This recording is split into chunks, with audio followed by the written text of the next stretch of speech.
What's up guys, welcome back to my channel. If this is your first time watching, my name is Chidi Ashley and this video is all about why I'm building my dream house in Bali, Indonesia, what the process was like, and a house update because a lot has changed since I bought the land and I started building. The coronavirus situation hit, and so there's a lot I need to update you guys on. So if you're interested in property, real estate, Bali, my life, I guess, this video is for you, so stay tuned. But before we get into it, make sure you comment, you like, you subscribe, and of course, smash that like button, guys. It's free to support this channel, like I always say. But yeah, let's get into it. Let's get into the video.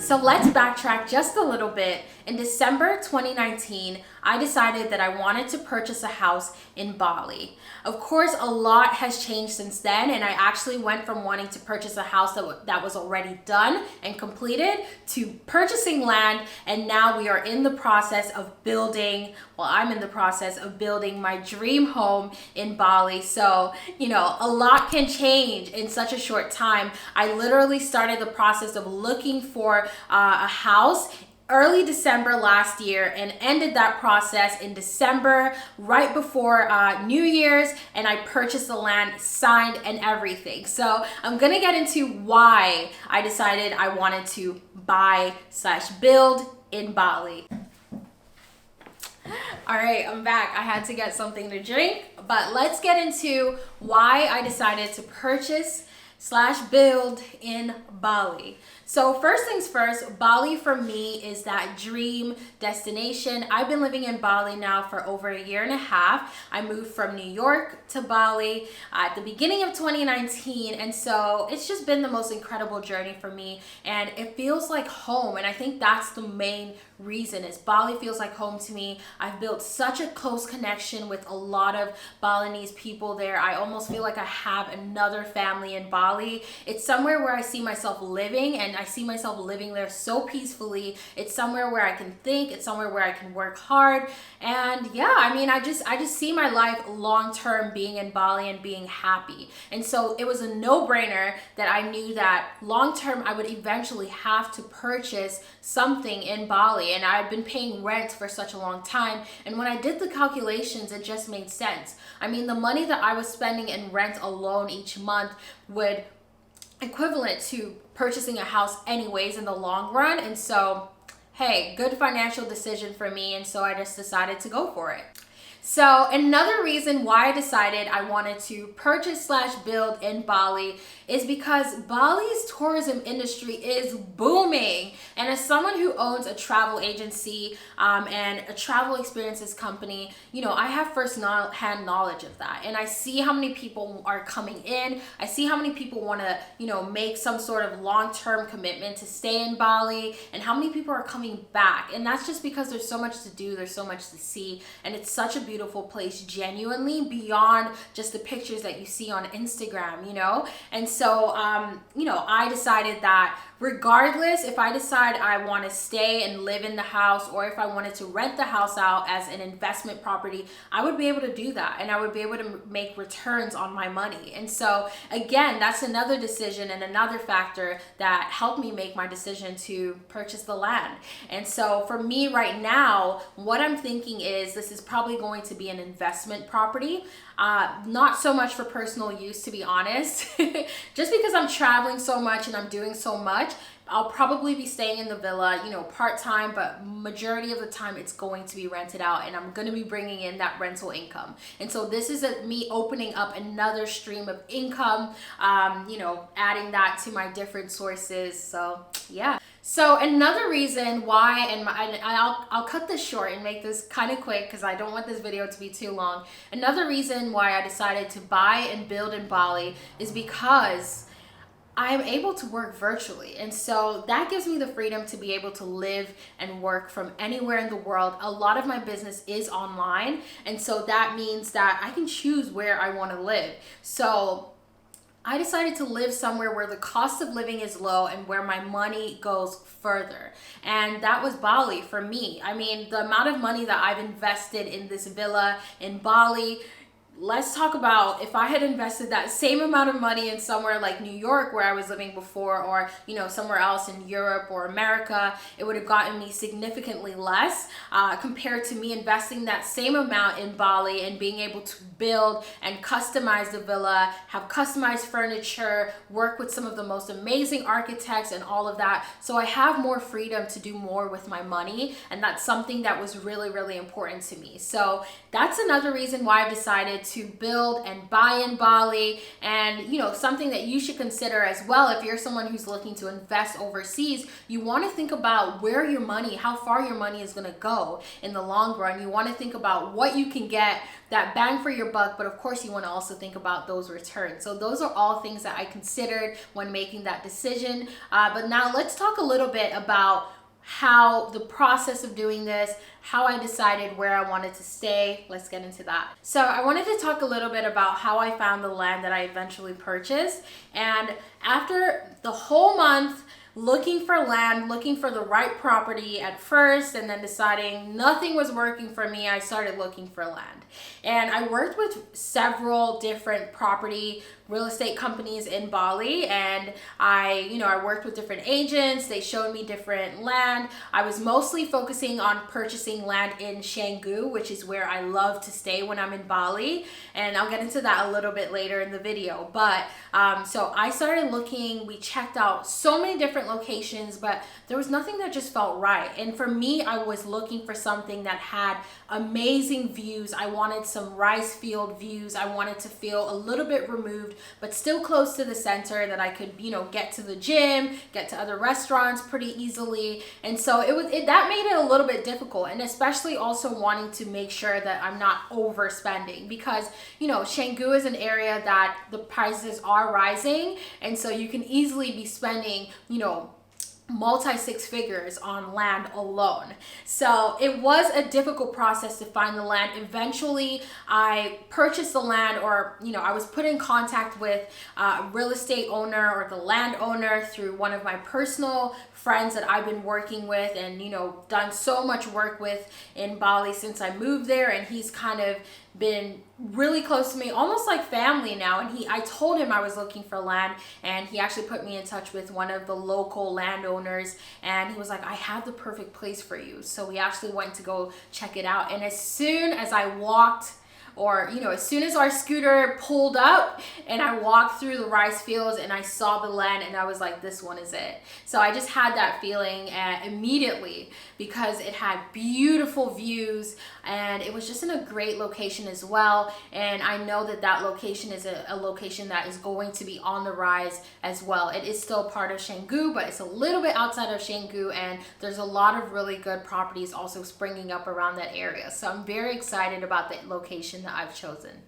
So as I said, the location that I've chosen to build in is Canggu. And if you know anything about Bali, you know that Canggu is one of those locations in Bali that is on the rise. It's digital nomad paradise. It has everything from beautiful cafes to amazing restaurants, great gyms. It's kind of where a lot of expats have come and settled down in Bali. And so in Canggu, I have a community, I have friends, and I'm able to just get up in the morning, go to the gym, go to a co-working space, and really just have a wholesome life. And so, I didn't really consider living in any other part of Bali. I knew I had my mind set on living and working in Canggu. And so that's why I chose Canggu. I wanted to stay there. I wanted to be close to my friends. I wanted to have that community. I wanted to feel safe, because again, I am living alone. I am a woman expat in Bali by myself, and so safety was a big thing, comfort was a big thing,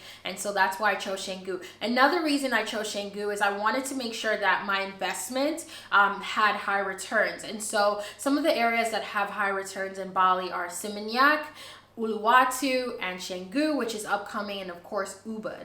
But relatively, you're gonna see Canggu's in the middle, and so they're high returns, and it's getting even higher now because so many people are purchasing and investing. The area is up and coming. There's so many businesses springing up, and so I knew that I had to get in right away as soon as I can, and so I put my money down on that one. So from the moment I found the land that I wanted to build on, it took me about a week and a half to, meet with the landowner. I also met with the community leaders in the area. I wanted to know the people that lived in that area. I wanted to be able to kind of sit down with them, discuss, make sure that they were comfortable with me purchasing the land as well. And I think that that's the right thing to do in terms of establishing that mutual respect between the original owners of the land, the original community, and making sure that they feel comfortable as well. And so it was very much a two-way street. And, we sat down together, we discussed, they were comfortable with it. So I met the original owner, and he was actually a farmer, and he's been farming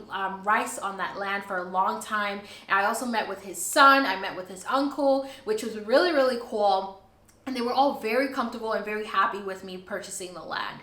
And so once we had those meetings, we ended up going to a notary. And before that, I forgot to mention, before that, I made sure that I got a lawyer. And so my lawyer was able to just do, background checks, make sure that there were no, there's no debt or claims or anything that would stop me from actually having the land as my own. And so he did all of the, the dirty work, as I would say. And so once that process was over, we went over to a notary and we signed, and yeah, pretty much they transferred the land over to me, which was really cool. I mean, that was such a fun day just thinking back on it, and such a big accomplishment for me at 23 years old. It was a month after my 23rd birthday, so to be able to sign and have that land in my name and end that year off was such a crazy accomplishment. And after that, we just had drinks with the landowner, and we went back to the land just to discuss, obviously like how we're gonna go about, the rest of the transfer and all of that. So yeah, that's pretty much how it went. So I get this question a lot, and a lot of people have been asking me, how did you save for the land? What was your budget? I'm gonna get into, all those specs in another video, because I do want to be able to kind of break it down a little bit more and really do a deep dive into investing in property overseas. But I'll just say this, my budget is, I don't want to spend anything over $375,000. And so that's my budget right now. I am inching over budget, but I will note that something that you should know about purchasing real estate overseas, purchasing in Bali, is that you will have to put all that money down in cash. And so there are very few options in terms of mortgages. There's very few options in terms of, getting a loan and all of that stuff. And so you're gonna have to have all that money in the bank if you are looking to purchase. And so for me, I had to make sure that I had a strict budget and I had all the money waiting for me. And before I do anything, before I make big investment decisions, I have to make sure that I have emergency savings, long-term savings. My savings account has to be stocked and full before even venturing into such a big financial commitment. And so of course I had to get all of that stuff out of the way, and then looking at what do I have left. And so I was able to make that decision to then take what I have left and put it in something that will yield higher returns later on. And so for me, that is this property in Bali. And yeah, that's my budget. That's, my saving story. I don't want to dive too much into finances and all that stuff. But how did I save? I saved because I started a business. My business has been going well. And for a long time, I did cut back my expenses. And so, my expenses last year and the previous years have been very, very low. I probably spent less than 10% of my income. I don't buy fancy stuff. I do like to stay at beautiful hotels and all that stuff and travel, but that's where the bulk of my money goes, and everything else is saved. And that's because I know that I want to make wise financial decisions. And so I've been able to cut back on things that don't matter too much so that I can invest in things that matter and will help me get to where I want to go in the long term. So yeah, that's it. So let's chat about where we are today with the whole building situation. It's been crazy. I mean, I know everyone's probably had such a crazy year, and I've had a crazy year too, let me tell you. I purchased the land in December, as as I've said, and so from January we were meant to start construction. And who knew this mama corona would come in and really kill my 2020 vibe. The house was meant to be finished by August.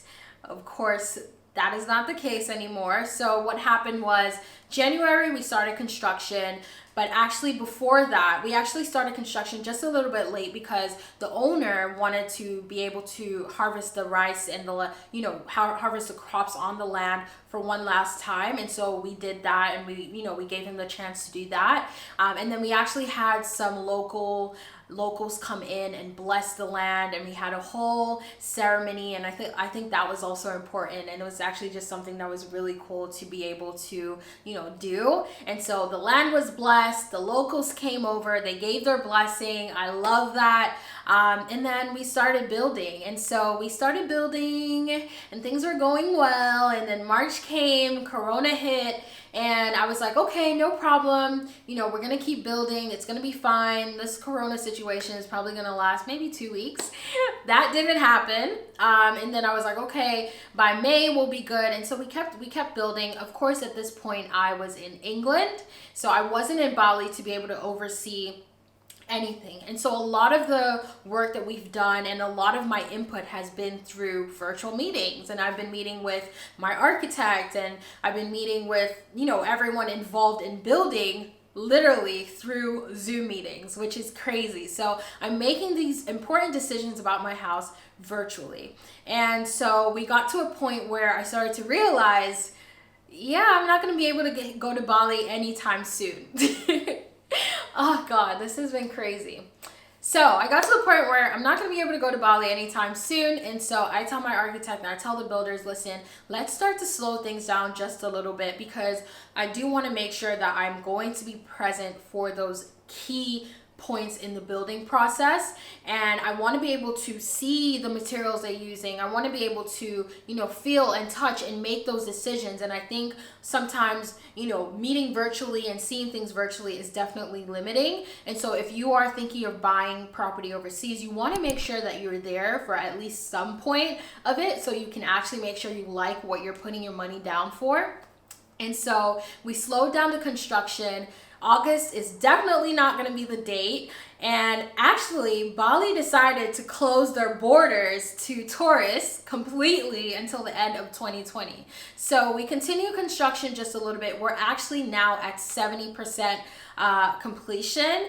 And so I've told them I don't want to continue building until I'm able to physically be in Bali. And with that said, drum roll, I'm actually going to be heading to Bali at the end of November. I am getting a business visa, which is the best way I can kind of bypass the whole COVID situation and be present for the last few months of construction. And so I'm planning to go to Bali in a month, and I'll be able to be there. So stay tuned for all of my Bali update vlogs, my house shopping tours. Let me know what you want to see about the process and the progress we're making. And I'm gonna come to you guys with a lot more videos about the process, what I'm dealing with, how I'm making decisions, and all of that. But yeah, pretty much everything has been virtually so far, and we are almost there. We're inching close, and we're probably looking at an early 2021 finish date. So that's where we are at now. So I don't want to hold you guys too long. I think what I'll do is I'll make a Bali purchasing, investing series on this channel, and I'll follow up with more videos. I want to get into more details on things to look out for purchasing as a first-time buyer. There is a lot of mistakes that I've made. As I told you guys, I am severely over budget. So that is something that I want to talk about with you guys. I also want to make videos on the how I'm making house decisions. Like I said, I want to show you guys the finished house. I wanted you guys to know a little bit more about how to purchase land in Bali, how to build in Bali in terms of getting into legal stuff as well, who can buy and all that stuff, leasehold, freehold. I know a lot of people have questions about that, so we'll get into that in more videos to come. But make sure you comment, you like, you subscribe, join the family, guys. Stay tuned for more videos, guys.